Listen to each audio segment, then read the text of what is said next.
मैं रहता हूँ पीजी पर। PG equals to hostel same. अपने दिन की पहली मील जो होती है नाश्ता, उसके लिए मैं टोटली डिपेंडेंट रहता हूँ अपने मेस पर जो भी बनता है। आज बना था डोसा जो मुझे बिल्कुल पसंद नहीं आया। हालांकि अपने दिन की शुरुआत अच्छी नहीं हुई, लेकिन yes it's not and. Pre workout में सोया चंक्स एक हाई प्रोटीन डाइट लेकर हम आगे लेग्स वर्कआउट के लिए।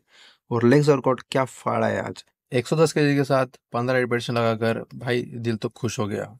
बाकी की वेरिएशंस कंप्लीट करके हमने चालू कर दिया अपना ट्राइसेप का वर्कआउट। मुझे पता है मेरा ट्राइसेप छोटा है और लास्ट कुछ दिनों से मुझे ट्राइसेप पर कुछ फील ही नहीं हो रहा था। तो मैंने रॉड से स्विच किया रोप पर।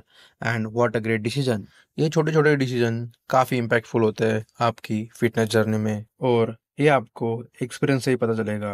At the end day ends well. घर में आकर ओट के साथ एक न्यू सप्लीमेंट ट्राई किया, जिसकी बात हम करेंगे कल। तब तक के लिए आप कर दो सब्सक्राइब ताकि अपनी मुलाकात रोज हो सके। Peace out.